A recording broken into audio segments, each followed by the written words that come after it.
The Kiss, written by Kate Chopin and performed by Frank Marcopolos of frankmarcopolos.com.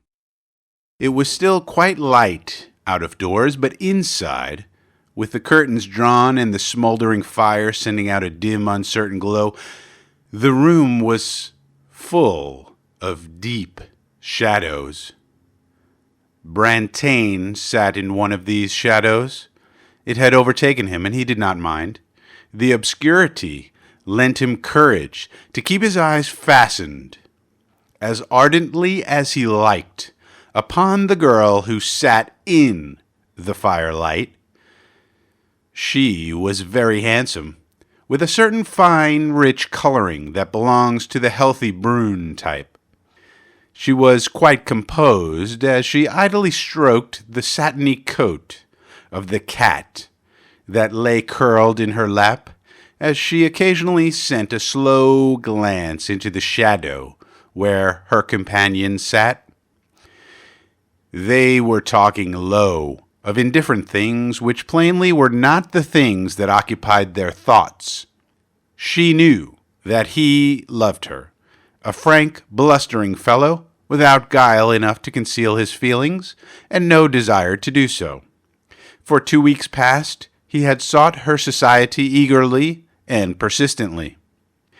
She was confidently waiting for him to declare himself, and she meant to accept him. The rather insignificant and unattractive Brantain was enormously rich, and she liked and required the entourage which wealth could give her. During one of the pauses between their talk of the last tea and the next reception, the door opened and a young man entered, whom Brantain knew quite well. The girl turned her face toward him.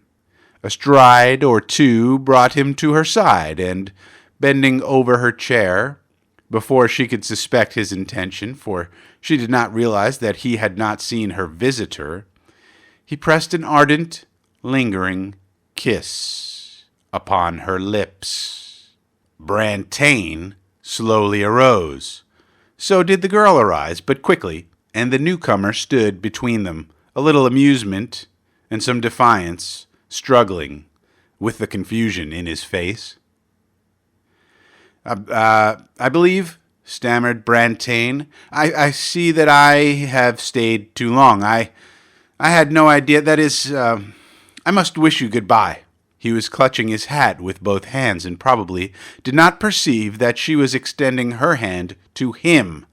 Her presence of mind had not completely deserted her, but she could not have trusted herself to speak. 2. Hang me if I saw him sitting there, Natty. I know it's deuced awkward for you, but I hope you'll forgive me this once, this very first break. Why, what's the matter?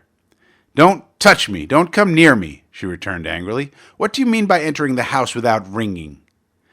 I came in with your brother, as I often do, he answered coldly in self-justification.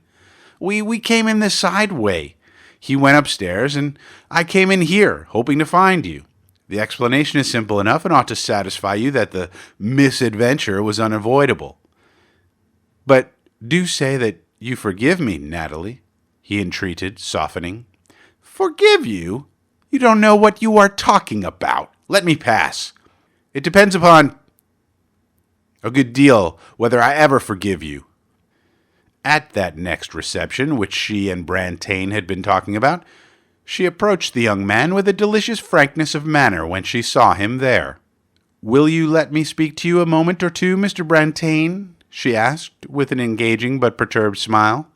He seemed extremely unhappy, but when she took his arm and walked away with him, seeking a retired corner, a ray of hope mingled with the almost comical misery of his expression. She was apparently very outspoken. Perhaps I should not have sought this interview, Mr. Brantain, but, I have been very uncomfortable, almost miserable, since that little encounter the other afternoon, when I thought how you might have misinterpreted it and believed things.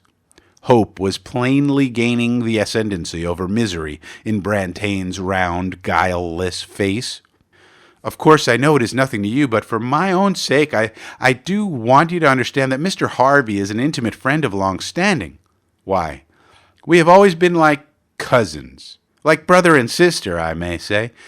He is my brother's most intimate associate and often fancies that he is entitled to the same privileges as the family. Oh, I know it is absurd, uncalled for to tell you this, undignified even. She was almost weeping. But it makes so much difference to me what you think of me. Her voice had grown very low and agitated. The misery had all disappeared from Brantain's face. 3. Then do you really care what I think, Miss Natalie? May I call you Miss Natalie? They turned into a long, dim corridor that was lined on either side with tall, graceful plants. They walked slowly to the end of it. When they turned to retrace their steps, Brantain's face was radiant and hers was triumphant. Harvey was among the guests at the wedding, and he sought her out in a rare moment when she stood alone. "Your husband," he said, smiling, "has sent me over to kiss you." A quick blush suffused her face and round, polished throat. "I suppose it's natural for a man to feel and act generously on an occasion of this kind. He tells me he doesn't want his marriage to interrupt wholly that pleasant intimacy which has existed between you and me. I don't know what you've been telling him," with an insolent smile, "but he has sent me here to kiss you." She felt like a chess player who, by the clever handling of his pieces, sees the game taking the course intended.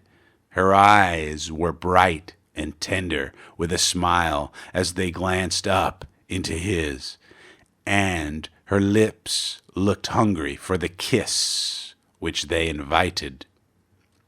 "But, you know," he went on quietly, "I didn't tell him so. It would have seemed ungrateful, but I can tell you. I've stopped kissing women. It's dangerous."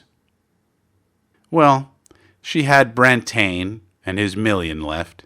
A person can't have everything in this world, and it was a little unreasonable of her to expect it. The end.